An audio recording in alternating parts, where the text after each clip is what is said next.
الحمد لله الذي جعل الشمس والقمر بحسبان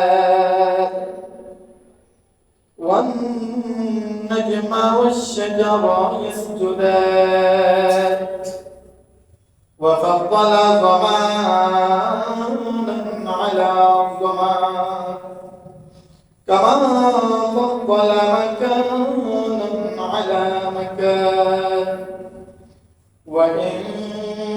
وإنسانا على إنسان ونشهد أن لا إله إلا الله وحده لا شريك له ونشهد أن سيدنا ومولانا محمدا عبده ورسوله أما بعد فقد قال تعالى في كلامه المجيد أعوذ بالله من الشيطان الرجيم بسم الله الرحمن الرحيم يا أيها الذين آمنوا اتقوا الله حق تقاته ولا تموتن إلا وأنتم مسلمون وقال النبي صلى الله عليه وسلم أكثروا ذكر هاتف اللذات الموت إن الله وملائكته يصلون على النبي يا أيها الذين آمنوا صلوا عليه وسلموا تسليما اللهم صل على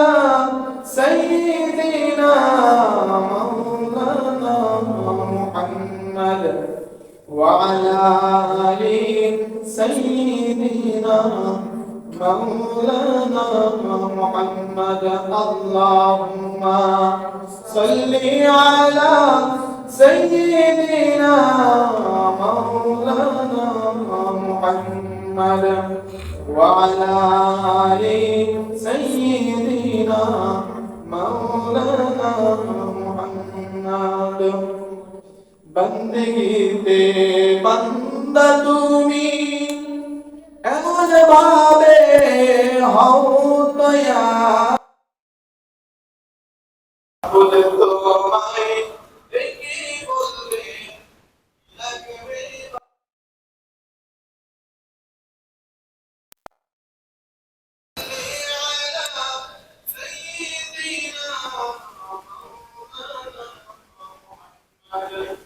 وعلى آل سيدنا مولانا محمد بلغ العلا بكماله كشف الدجى بجماله حسنت جميع خصاله صلوا عليه وآله بلغ العلا بكماله كشف الدجى بجماله حسنت جميع خصاله मुझे कुछ मिले या न मिले मोहम्मद मिले यानी वो शई जैसे अल्लाह मिले बलगल उला बिकमालिही कशफ الدجى بجماله حسنت جميع خصاله صلوا عليه وآله যাদের হৃদয়ে আছে আল্লাহর ভয় তারা কবু পথ ভুলে যায় না আল্লাহর প্রেম চাই এই দুনিয়া, কারো কাছে কোনো কিছু চায় না। যাদের হৃদয়ে আছে আল্লাহর ভয়, তারা কবু পথ ভুলে যায় না। আল্লাহর প্রেম চাই এই দুনিয়ায়, কারো কাছে কোনো কিছু চায় না। রাতের আধারে যারা সিজদাতে রয়, দু চোখের অশ্রুতে নদী যেন বয়। রাতের আধারে যারা সিজদাতে রয়, দু চোখের অশ্রুতে নদী যেন বয়। চলো না হাত টানি যত আসুক, চলো না হাত টানি যত আসুক, পিছনে ফিরেও তাকায় না। যাদের হৃদয়ে আছে আল্লাহর ভয়, তারা কবু পথ ভুলে যায় না। আল্লাহর প্রেম চাই এই দুনিয়ায়, কারো কাছে কোনো কিছু চায় না। অধ্যকার করখিল দিঘির পাড় কেন্দ্রীয় জামে মসজিদে আজকের জুমায় উপস্থিত মুআজ্জাজ মুকাররম জাতির মাথার মুকুট হযরত উলামায়ে কেরাম, বৃদ্ধ বাবাজিরা, যুবক ভাইরা, পর্দার অন্তরালে অবস্থিত আমার সম্মানিতা মা ও বোনেরা, আমরা সকলে মহান মনিবের দরবারে লাখ কোটি শুকরিয়া আদায় করে নিচ্ছি এই জন্য যে আল্লাহ রাব্বুল ইজ্জত ওয়াল জালাল যুগের এই ক্লান্তিময় দুর্যোগের দিনে আমাদেরকে আজকের এই পবিত্র দিনে পবিত্র জায়গা মসজিদে আসার বসার, কিছু কথা বলার শোনার তৌফিক দান করেছেন। এই জন্য আমরা সকলে অন্তরস্থল থেকে কালিমাতুশ শুকর আদায় করে নিচ্ছি, বলি আলহামদুলিল্লাহ।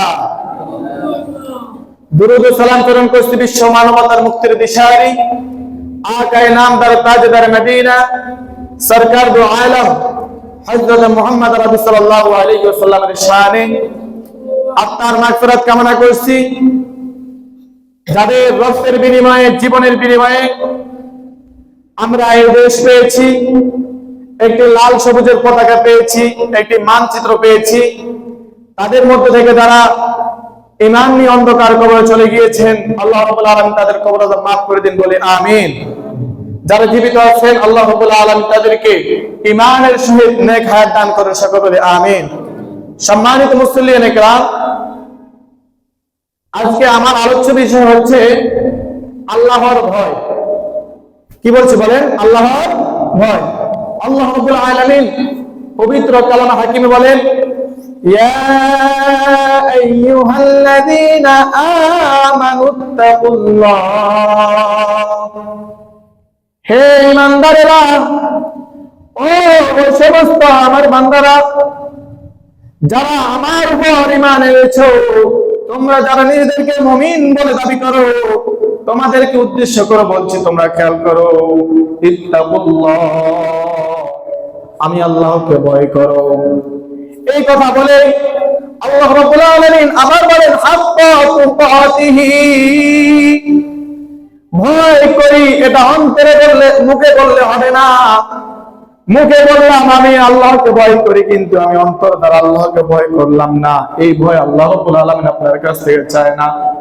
আল্লাহ রাব্বুল আলামিন ইত্তাকুল্লাহ, আমি আল্লাহকে ভয় করো, এই কথা বলার পরে আল্লাহ রাব্বুল আলামিন আবার বলে হাক্কা তুকাতিহি, ভয় করার মতো ভয়, প্রকৃত ভয়, যেটাকে প্রকৃত ভয় বলা হয়, সেই ভয়টাই তোমরা আমাকে করো। এরপরে আল্লাহ রাব্বুল আলামিন ধমকের সুরে আরেকটা কথা বলেন, ওয়ালা তামুতুন্না, খবরদার খবরদার তোমরা মৃত্যুবরণ করিও না, ইল্লা ওয়া আনতুম মুসলিমুন, মুসলমান না হইয়া। আল্লাহ রাব্বুল আলামিন এই আয়াতের মধ্যে ইয়া বানি আদম বলেন নাই, ইয়া আইয়ুহান নাস বলেন নাই, সমস্ত মাখলুককে উদ্দেশ্য করে বলেন নাই, সমস্ত মানব জাতিকে উদ্দেশ্য করে বলেন নাই। আল্লাহ রাব্বুল আলামিন শুধুমাত্র ওই সমস্ত বান্দাদেরকে বলেছেন যারা নিজেদেরকে ঈমানদার দাবি করে, যারা নিজেকে মুমিন দাবি করে, ওই সমস্ত বান্দাকে উদ্দেশ্য করে বলেন তোমরা আমাকে ভয় করো, ভয় করার মতো ভয় করো, সত্যিকারে ভয় করো, আর মুসলমান না হয়ে কবরে আসিও না। এখানে অনেকের প্রশ্ন থাকতে পারে, ঈমানদারদেরকে মুসলমান হওয়ার জন্য বলেছে, ঈমানদার আর মুসলমান কি এক নয়? আমি বলি হ্যাঁ, এক নয়। কারণ আমি যখন কালিমা পড়লাম, আল্লাহর উপর ঈমান আনলাম, আল্লাহর উপর ঈমান আনলাম, রাসূলের উপর ঈমান আনলাম, কিতাবের উপর ঈমান আনলাম, ফেরেশতাদের উপর ঈমান আনলাম, গায়ের উপর ঈমান আনলাম, এভাবে সাতটা বস্তুর উপরে যখন আমি ঈমান আনলাম, তখন আমি হয়েছি ঈমানদার। কিন্তু আমি তখনও মুসলমান হই নাই। মুসলমান হওয়ার জন্য আমার আরো কিছু পদক্ষেপ আছে। আল্লাহ রাব্বুল আলামিন নির্দেশিত কিছু আমল আছে। এই আমলগুলো যদি আমি প্রকৃতভাবে করতে পারি, তাহলে আমি ঈমানদার থেকে প্রকৃত মুসলমান হতে পারবো। এখন প্রকৃত মুসলমান কিভাবে হতে পারবো সেটাও তো জানার প্রয়োজন আছে, আছে না? অবশ্যই আছে। আল্লাহ রাব্বুল আলামিন কোরআনুল কারীমের 18 নম্বর পারায় সূরা মুমিনুনের মধ্যে মুসলমানদের, মুমিনদের 7টা গুণ বলেছেন। এই 7টা গুণ যে ঈমানদার নিজের ভিতর ধারণ করতে পারবে, যে মুসলমান তার নিজের ভিতরে ধারণ করতে পারবে, সে হবে প্রকৃত ঈমানদার, প্রকৃত মুসলমান। আর প্রকৃত ঈমানদার অথবা প্রকৃত মুসলমান না হয়ে যদি অন্ধকার কবরে যাও, তাহলে অবশ্যই অবশ্যই তোমাকে কঠিন আযাবের ভুক্তভোগী হতে হবে। কারণ আল্লাহ রাব্বুল আলামিন আগেই তোমাকে সতর্ক করে দিয়েছেন, ওয়ালা তামুতুন্না ইল্লা ওয়া আনতুম মুসলিমুন। প্রকৃত মুসলমান না হয়ে তুমি কবরে আসিও না, প্রকৃত মুসলমান না হয়ে তুমি মৃত্যুবরণ করিও না। এখন আমরা ওই 7টা বিষয়ের উপর আলোচনা করব। কোন 7টা গুণের কথা আল্লাহ রাব্বুল আলামিন বলেছেন? আল্লাহ রাব্বুল আলামিন পবিত্র কোরআনুল কারীমের মধ্যে বলেন, ক্বাদ আফলাহাল মুমিনুন। ওই সমস্ত মুমিনরা সফল, ওই সমস্ত ঈমানদাররা সফল, আল্লাযীনা হুম ফী সালাতিহিম খাশিউন।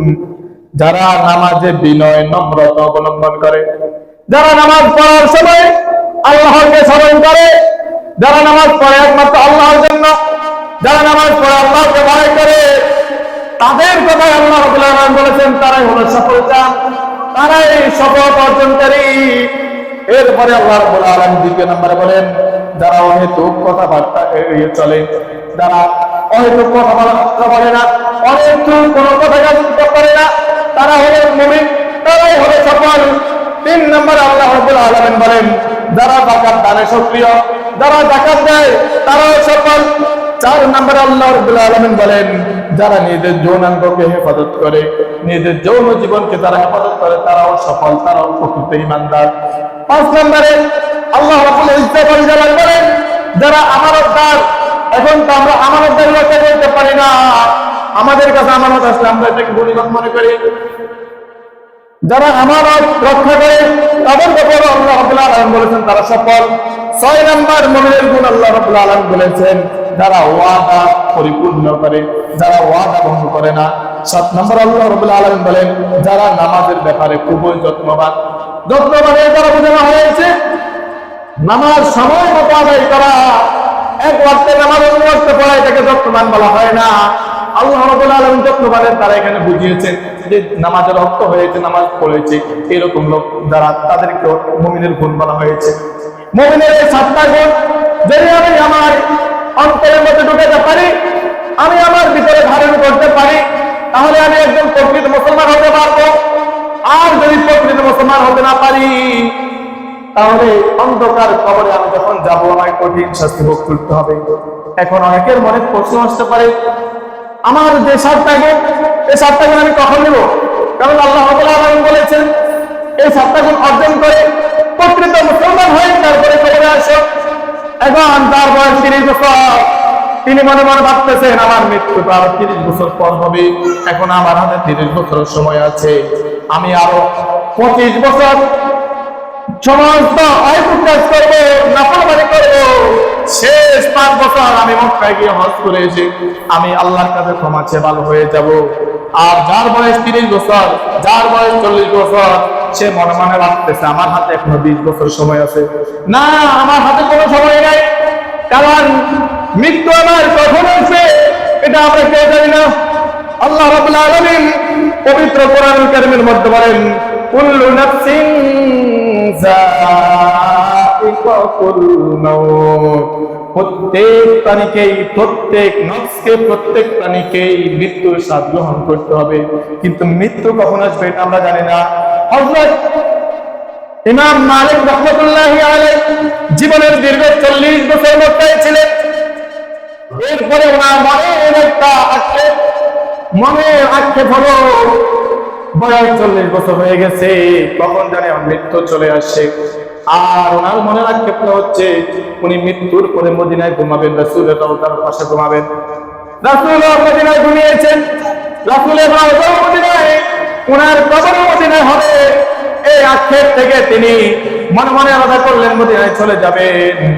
মদিনায় যাওয়ার আমাদের সবার মনের মধ্যে আশা থাকে, মনে বড় আশা ছিল যাব মদিনা, মনে বড় আশা ছিল যাব মদিনা, সালাম আমি করব গিয়ে, সালাম আমি করব গিয়ে নবীর রওজায়, মনে বড় আশা ছিল যাব মদিনা।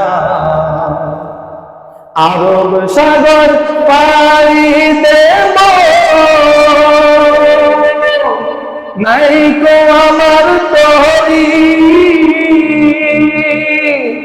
পাখি নাই যে উড়ে যাবে ডানাতে ভর করি, আমার আশায় আছে সম্বল নাই, আশায় আছে সম্বল নাই, করি কি উপায়, মনে বড় আশা ছিল যাব মদিনা। ইমাম মালিক রাহমাতুল্লাহি আলাইহি মনের আলাদা হচ্ছে, জীবনের 40টি বছর চলে গিয়েছে, এখন কখন জানি আমার মৃত্যু চলে আসে। তিনি চলে গেলেন মদিনায়, কারণ ওনার মনের একটা ইচ্ছা ছিল, আমার যখন মৃত্যু হবে আমার কবরটা হবে মদিনায়। মদিনায় যাওয়ার পরে হজের মৌসুম চলে এসেছে, এখন হাজী সাহেবরা হজ করার জন্য মক্কার দিকে যায়। ওনার মনের মধ্যে আবার আক্ষেপ হলো, বাইরে অনেক লোক তো মক্কার উদ্দেশ্যে রওনা করেছে, তারা হজ করবে, আমারও তো মন চায় জীবনের শেষবারের মতো একবার মক্কাতুল মুকাররমা দেখে আসি। ওনার মনের মধ্যে জল্পনা কল্পনা শুরু হয়ে গেল, আমার মন চায় একটু গিয়ে কাবা দেখে আসি, আল্লাহর ঘর দেখে আসি, একটু তাওয়াফ করে আসি, একটু হজরে আসওয়াদ চুমু খেয়ে আসি। ইমাম মালিক রাহমাতুল্লাহি আলাইহি এখন আবার চিন্তা করেন, যদি মক্কায় গেলে আমার মৃত্যু হয়ে যায়, মক্কায় যাওয়ার পর যদি মৃত্যু হয়ে যায়, তাহলে তো আমার জীবনের যে শেষ ইচ্ছা ছিল আমার মদিনায় মৃত্যুবরণ করা, সেটাও তো হবে না। তাই তিনি ইস্তেখারা করলেন যে আমার মৃত্যু কখন হবে। আর ইস্তেখারা করার পরে ওনাকে স্বপ্নে রাসূল সাল্লাল্লাহু আলাইহি ওয়াসাল্লাম 5টা আঙ্গুল দেখিয়েছেন। 5টা আঙ্গুল দেখানোর পরে সকালবেলা ঘুম থেকে উঠে ইমাম মালিক রাহমাতুল্লাহি আলাইহি ওনার খাদেমকে, ওই যুগের স্বপ্নের ব্যাখ্যাদানকারী ইবনে সিরিনের কাছে পাঠালেন। ওহে খাদেম, যাও ইবনে সিরিনের কাছে গিয়ে বলবা এক লোক স্বপ্নে দেখেছে, তাকে নবী সাল্লাল্লাহু আলাইহি ওয়াসাল্লাম 5টা আঙ্গুল দেখিয়েছেন। খাদেম ইবনে সিরিনের কাছে গেলেন। ইবনে সিরিন বললেন, স্বপ্নটা যে দেখেছে তার নাম বলো। তার নাম যদি না বলে তাহলে আমরা ব্যাখ্যা করতে পারবো না, কারণ তুমি যেই বর্ণনা করেছেন এই স্বপ্ন জমানার ইমাম মালিক সাহেব কেউ দেখতে পারে না। খাদেম যেহেতু ইমাম মালিকের পক্ষ থেকে নিষেধ ছিল, তাই নাম বলেন নাই, তিনি চলে গেলেন। পরের দিন ইমাম মালিক রাহমাতুল্লাহি আলাইহি আবার পাঠালেন, যাও তাকে নাম বলিও। ইমাম মালিক রাহমাতুল্লাহি আলাইহির কাছে ইবনে সিরিনের কাছে গেলেন, গিয়ে বললেন এই স্বপ্নটা ইমাম মালিক দেখেছেন, এবার স্বপ্নের ব্যাখ্যা দেন। ইবনে সিরিন রাহমাতুল্লাহি আলাইহি স্বপ্নের ব্যাখ্যা দিলেন যে একজন জীবন্ত আলেমকে, একজন জামানার ইমাম মালিককে রাসূল সাল্লাল্লাহু আলাইহি ওয়াসাল্লাম 5টা আঙ্গুল দেখিয়েছেন। 5টা আঙ্গুলের দ্বারা উদ্দেশ্য করে বোঝানো হয়েছে, ওহে ইমাম মালিক, ওহে মালিক, তুমি এমন কিছু জানার জন্য চেষ্টা করেছো যেটা সম্পর্কে আমি নবীও জানি না। আল্লাহ রাব্বুল আলামিন আমি নবীকে দুনিয়ার সমস্ত ইলম দান করেছেন, কিন্তু 5টি ইলম আমাকে দান করেন নাই। সেই 5টি ইলম হচ্ছে, এক নম্বরে নিশ্চয় আল্লাহর কাছে কিয়ামতের ইলম আছে। কিয়ামত কখন হবে, কবে হবে, এটা আল্লাহ রাব্বুল আলামিন দুনিয়ার কাউকে শিক্ষা দেন নাই, কাউকে জানান নাই। 2 নাম্বার হচ্ছে কখন বৃষ্টি হবে, এটা আল্লাহ রাব্বুল আলামিন জানে একমাত্র।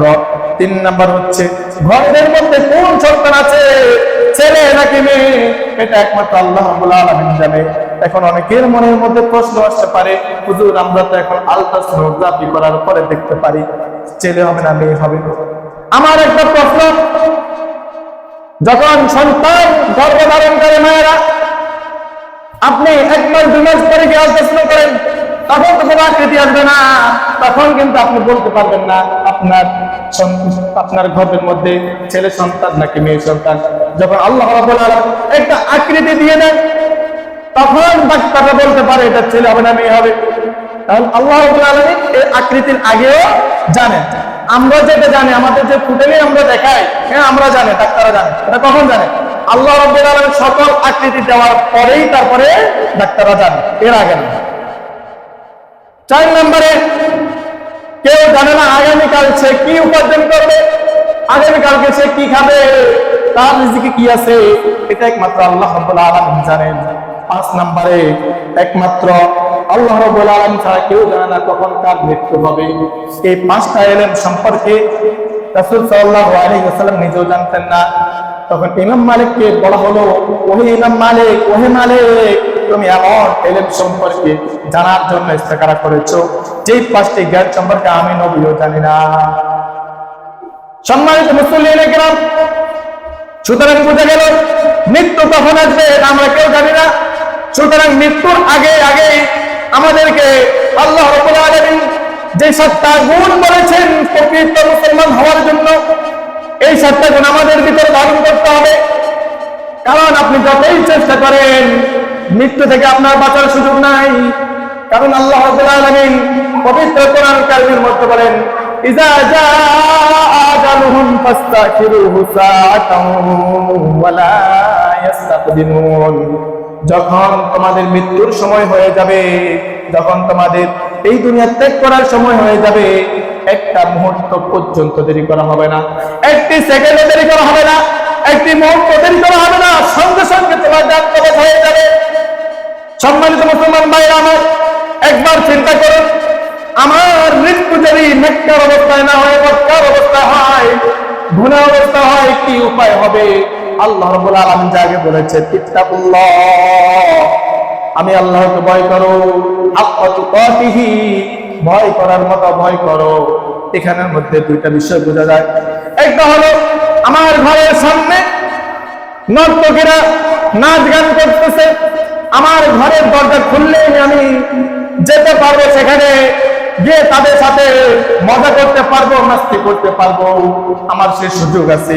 কিন্তু আমি বলি না ইত্তাকুল্লাহ, আমি আল্লাহকে ভয় করি, আমার গুনার দিকে যাওয়ার সুযোগ আছে, জেনা করার সুযোগ আছে, চুরি করার সুযোগ আছে, মিথ্যা কথা বলার সুযোগ আছে, ডাকাতি করার সুযোগ আছে, জুলুম করার সুযোগ আছে। কিন্তু না, আমি জুলুম করবো না, আমি জেনা করবো না, আমি গুনাহের কাছে যাবো না। এটা হলো প্রকৃত ভয়। আরেকটি হচ্ছে, আমি যদি জুলুম করি, আমি যদি চুরি করি, আমি যদি ডাকাতি করি, আমাকে জনগণ ভোলাই দিবে। আবার আমার ঘরের দরজা বন্ধ, আমি চাইলে বাইরে দেওয়ার সুযোগ নাই, তখন আমি বলি না আল্লাহকে ভয় করি না, এটা ভয় না, এটা ভয় না। আমাকে অন্তর থেকে আল্লাহকে ভয় করতে হবে। অন্তর থেকে যদি আল্লাহকে ভয় করা না হয়, তাহলে আমি প্রকৃত ঈমানদার হতে পারবো না, প্রকৃত মুসলমান হতে পারবো না।